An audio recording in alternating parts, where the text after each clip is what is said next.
You have been given a super computer. Do you agree with me that this is the most sophisticated gadget on the planet? Not the iPhone, the I. But now the question is, have you read the user's manual? The events around you may not be determined by you, but how your experience of life is on this planet is 100% determined by you if you take charge of this. Every experience of life, you can make it an enriching experience. Every experience in your life, you can make a curse out of it. If you and me wake up tomorrow morning, is it not a fantastic thing? Just do this for 2 days and see. You will become something truly fantastic within yourself, just this is all. Just look at the ceiling and smile. You are still awake, you're still there. Good evening, sir. I happened to listen to a lecture of yours that talked about joy and happiness. You talked that joy depends on oneself, whereas happiness depends on others. I tried a little while to practice it, but what I found was that I was not able to sustain those small moments of joy. I could experience joy when I was completely into it, very passionate about what to do, but somehow when an external person or say some external entity recognizes what I do, the joy is just out of my life. So how do you sustain those moments of joy and not succumb to these pleasures of happiness? If you could, it would be nice if you can share the difference between joy and happiness to this crowd too. See, right now, if I tell you, or if you're not me, let's say your dean tells you, from tomorrow all of you what kind of clothes you should wear, immediately there'll be protests in the college. If your dean goes further and says, everybody must eat only 4 idlis in the morning,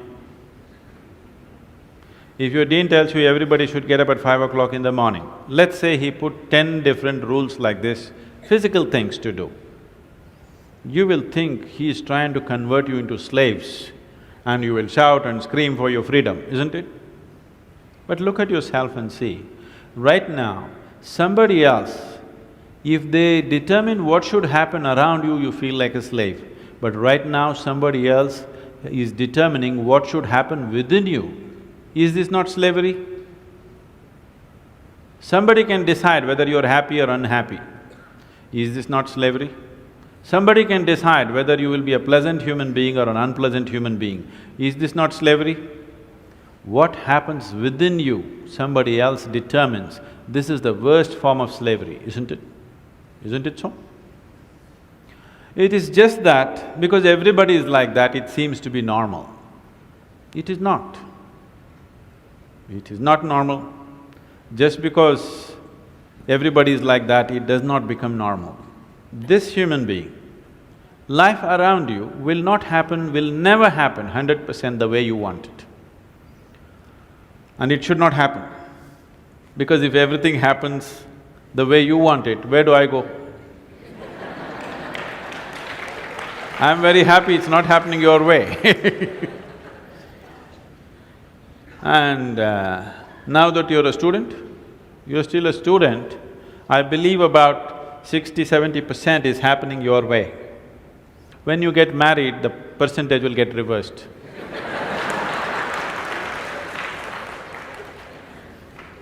We don't know. Well, we don't know whether which way it'll go. So if life around you will never happen 100% the way you want it, and it should not.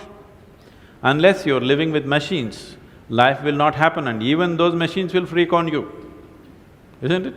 And the machines troubling you every day for something or the other, they do. So, outside will never happen 100% the way you want it, and if your happiness or your joyfulness, or let's not use all these so many words, essentially it is pleasantness versus unpleasantness. For pleasantness we have many names, we call it peace, happiness, joy, bliss, ecstasy. For unpleasantness we have many names, stress, anxiety, fear, tension, whatever else, madness, whatever. Pleasantness versus unpleasantness. If your pleasantness is dependent upon what happens around you, the chances of you being pleasant all the time is remote, isn't it? In the very nature of things, it's not possible. Only if you are able to create a distance between this and that, it is possible in the sense, whenever things don't work, there is a habit in lots of people, they will look up, upar wala. Isn't it? The whole world is looking up. Looking up. See, you know the planet is round? You know this? Okay. The planet is round and you're not sitting on top of the North Pole, you're sitting in Chennai, here in the tropical climate, and the damn planet is spinning. So if you look up, you're always looking up in the wrong direction. Isn't it? You're invariably looking up in the wrong direction, isn't it so? Maybe at a certain moment of whatever Greenwich Mean Time, 0 hours, when you looked up, maybe you hit the heaven. Rest of the time, you're always looking in the wrong direction. Isn't it so?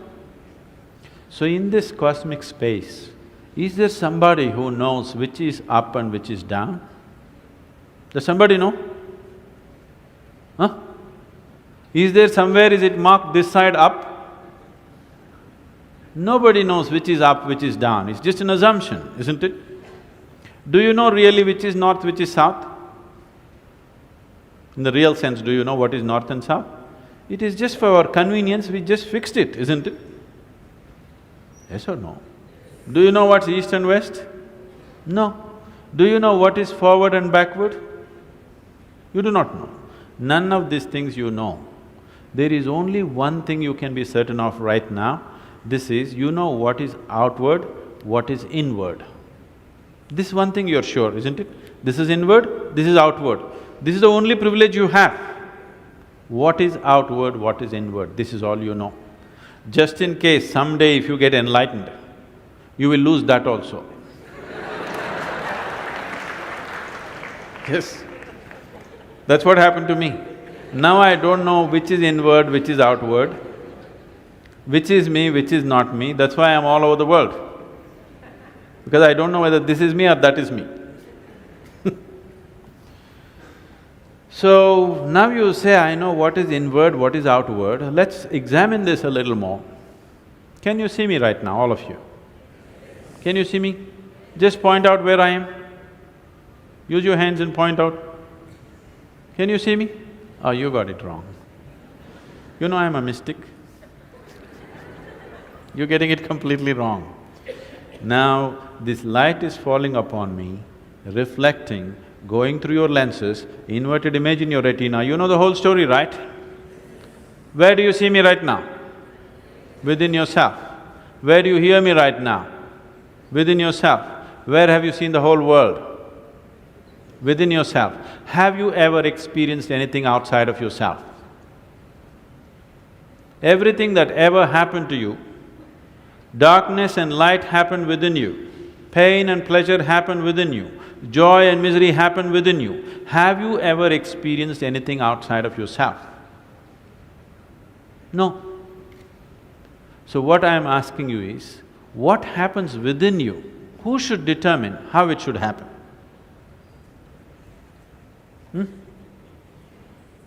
What happens within you? Who should determine how this should happen?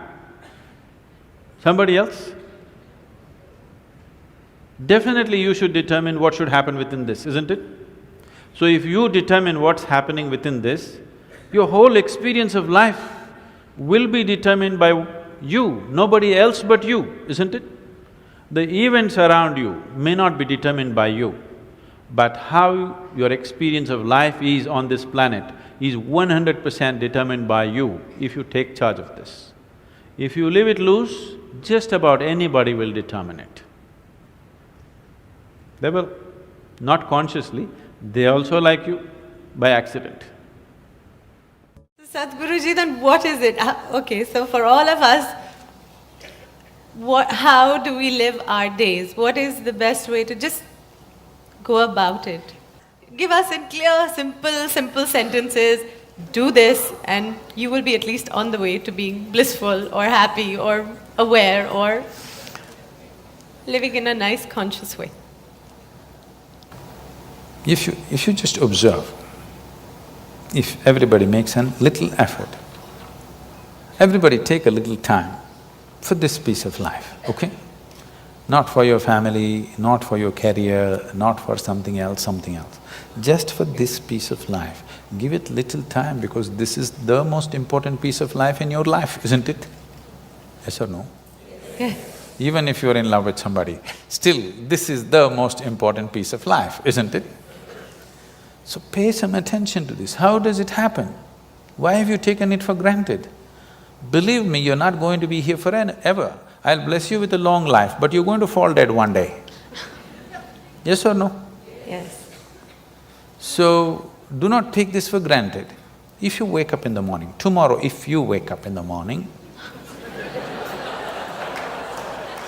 no, this is not my wish, but I want you to know, of all the people who go to bed tonight, over 1 million people will not wake up tomorrow morning. And tomorrow, if you and me wake up tomorrow morning, is it not a fantastic thing? 1 million people did not wake up. You woke up. Is it not a great thing? Just look at the ceiling and smile. You are still awake, you're still there. And for many, many millions of people, somebody who's dear to them did not wake up. So just check those 5, 6 people around you. They all woke up, wow, it's a fantastic day. You woke up and everybody who matters to you around you woke up. Is it not fantastic day? Yes. You don't think so? Yes. Yes. You don't seem to think so. Yes. Because the problem is just this, you are living with an idea that you're immortal. When I say you're immortal, you're not actually thinking you're immortal, but you're not conscious of your mortality. If you're not conscious of your mortality, somewhere you think you're immortal, isn't it? How many moments in a day are you conscious that you're mortal? If you were conscious, would you have time to crib? Would you have time to fight with somebody? Would you have time to do some rubbish with your life? If you knew, if you are conscious that you are mortal, you would do nothing other than what is absolutely needed for you and everybody around you. This one thing if you do, if you just remind yourself, you don't think this is a negative thing. Death is not a negative thing, it's the only thing which has added value to your life. If you're here forever, you would be unbearable. Yes, yes. Isn't it? Aren't we glad everybody dies one day? If you just become conscious of this one thing, that always you're conscious that I'm mortal, you don't have to think, I will die today, we don't intend, we want to live as far as possible. Just you know, one day I will die. If you're just conscious of this one thing, you will naturally become spiritual. Every day, every moment if you remind yourself, this is a brief life, I'm mortal, one day I will end. Just do this for 2 days and see, you will become something truly fantastic within yourself, just this is all. That is simply beautiful. That's all that's needed. If you want to know the value of life, just know that it's a brief happening. Is it a fact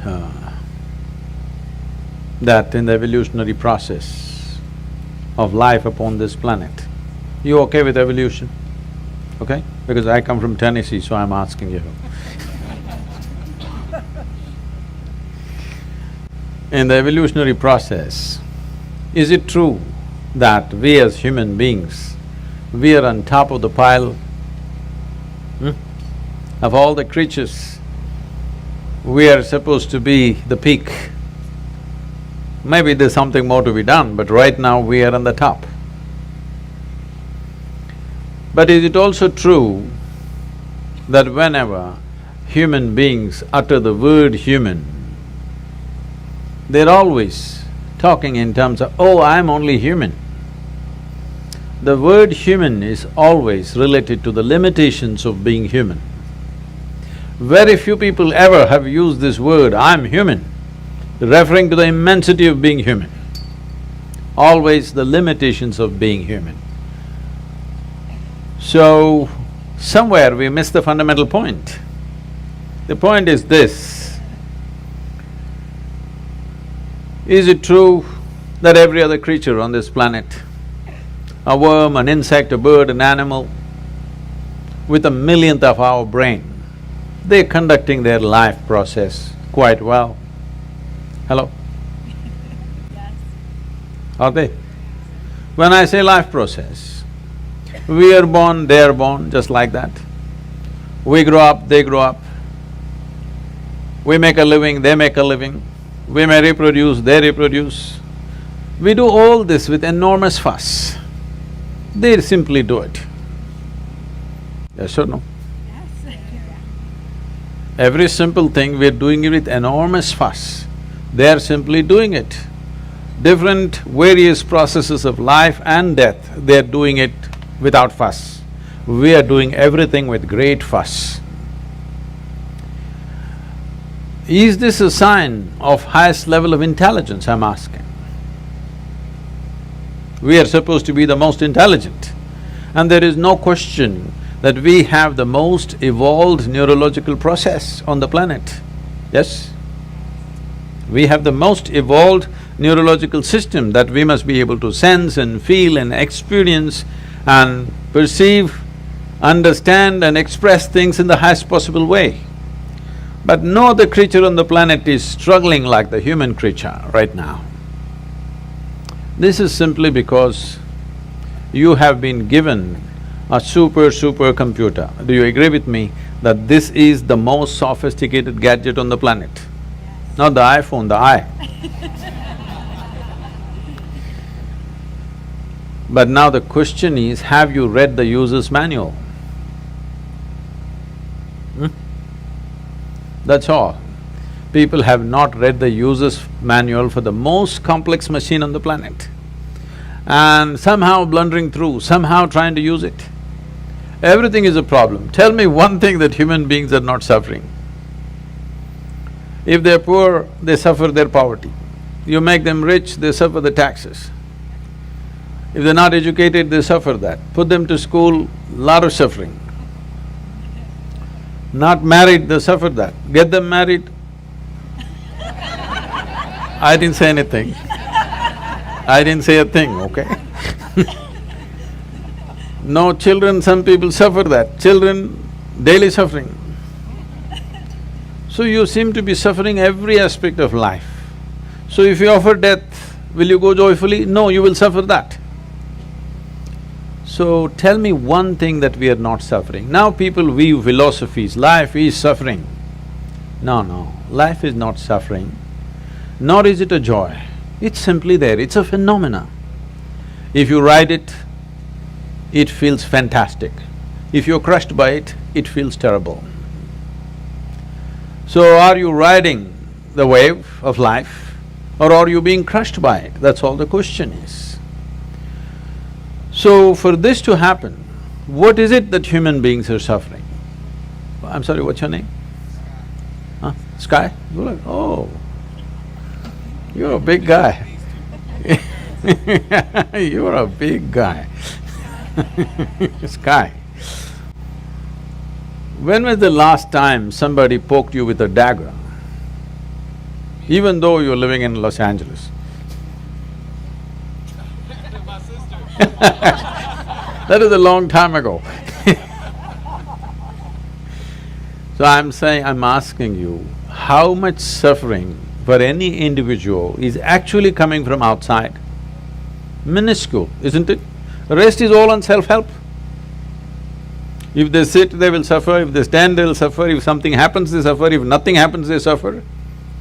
So what they're suffering is their own psychological process.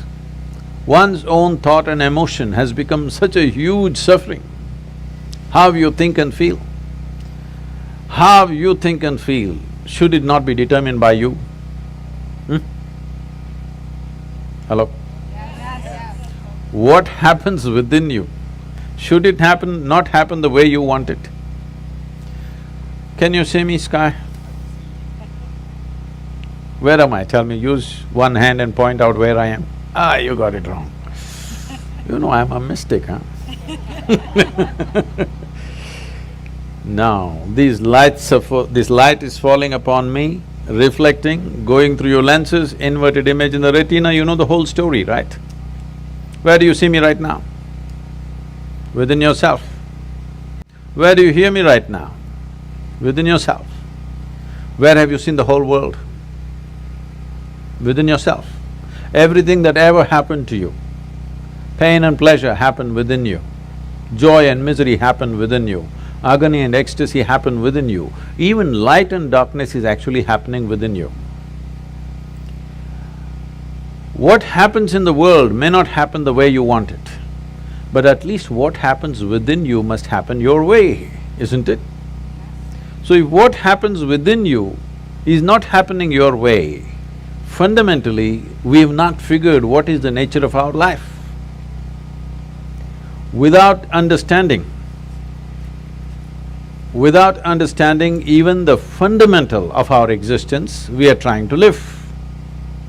Is it true, I'm asking you once again, is it true both pain and pleasure originates from within you?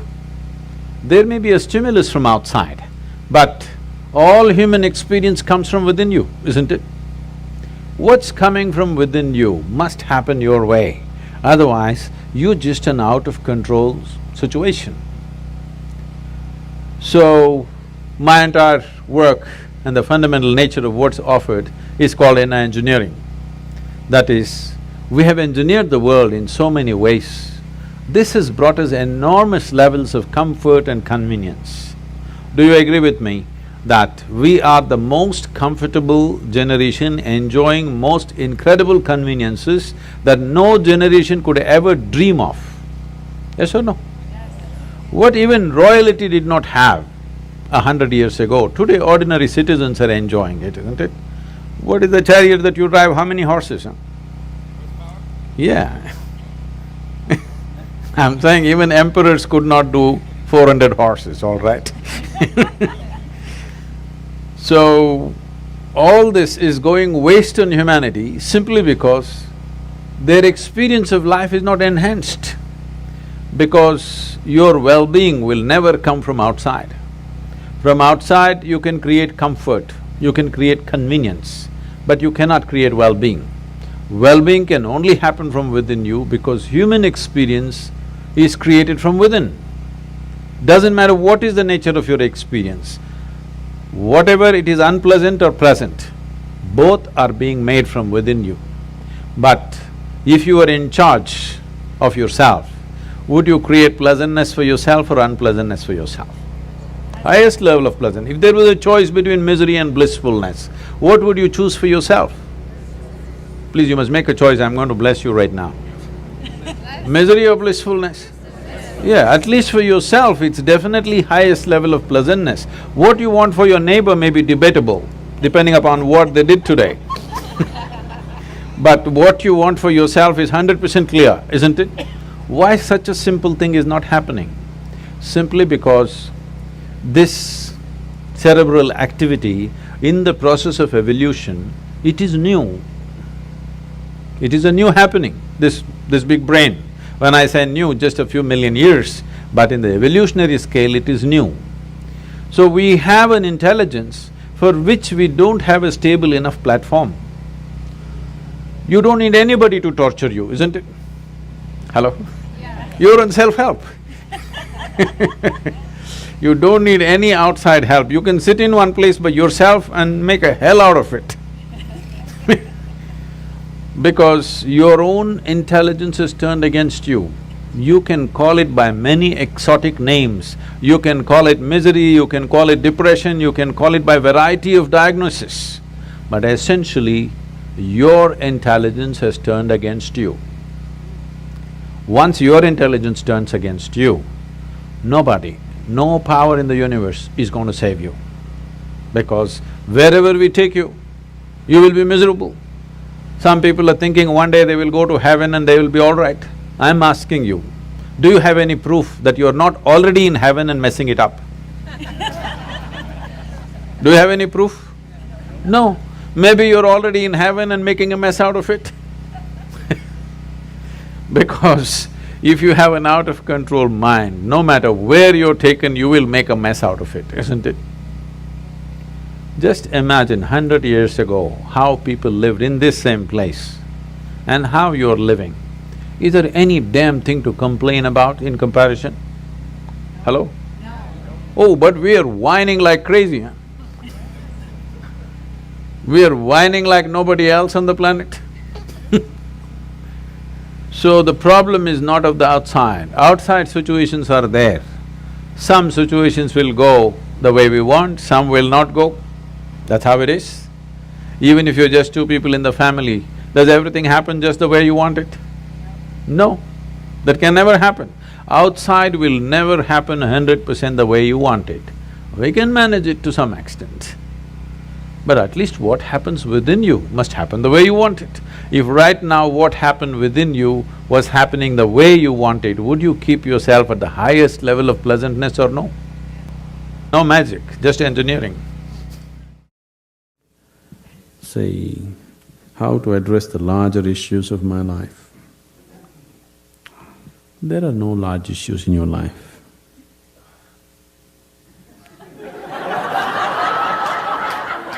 Somebody needs to help me understand that. What is the large issue that you're talking about? It is just about what job to take, which girl to marry, That about covers it. where to go for vacation, whether to get married or not get married, you know? These are the things, isn't it?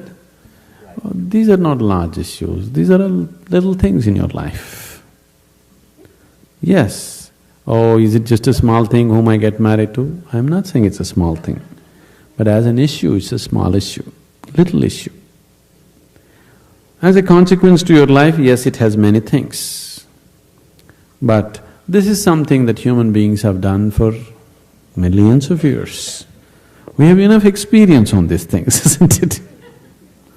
We know that whatever job we take, whoever we marry, it is just the way we make out of it. Every experience of life, you can make it an enriching experience. Every experience in your life, you can make a curse out of it.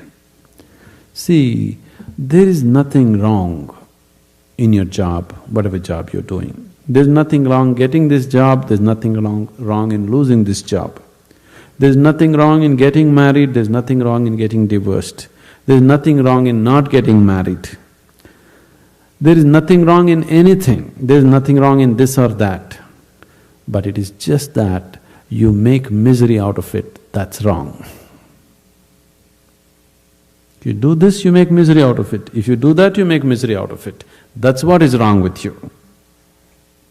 So you got married, is it wrong? That's not the point. There's nothing wrong with it. You did not get married, is it wrong? No, there's nothing wrong with it, that's wonderful too. You got divorced, is it wrong? No, that's also wonderful. It is just that you make misery out of everything, that's what is wrong. You just address that one issue, everything will be settled. That's what we are looking at. How not to make misery out of everything. If this one thing is settled, everything is settled, isn't it? Yes? If you know how to walk through this world joyfully, through marriage and divorce and celibacy and everything, if you know how to walk through this joyfully, what is the problem? Whatever you do is beautiful, isn't it? Does this mean just living this whole life happily without realizing self is enough? That comes next. If you don't even know how to be happy, don't have such goals as realization. They are very far away from you.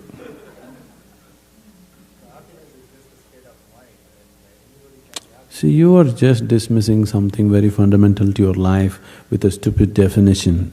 Happiness is not just a state of mind, it is just the basis of the quality of life that you live here, isn't it? Is it such a small thing, happiness? Oh, it's just a state of mind. Is it a small thing? It's the biggest issue, isn't it? In your book you have written, this is the minimum thing to do in life is Yes. be happy. Yes. And if I do that in the entire life, will I be fulfilling my life? No. No, I didn't say that. I said, if that is not possible, Forget realization and all that nonsense. It's not even in your sphere. If you are capable of going through this world joyfully, then you could talk about going beyond. If you're not even capable of going through this joyfully, talking about beyond is no good. There is no way, I'm telling you. There is simply no way. For a person who is constantly creating inner battles all the time, how will he deal with the bondages of life and how will he transcend that?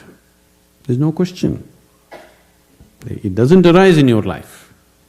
So first thing is working towards to be a blissful human being. If that happens, the rest becomes very simple. Because a blissful human being, once your happiness is not at stake, anything that's needed you will do, isn't it? Right now you cannot do what's needed because always your happiness is at stake. You are thinking which is the right thing to do, which is the right thing to do. There is no right thing to do in your life. There is no wrong thing to do in your life.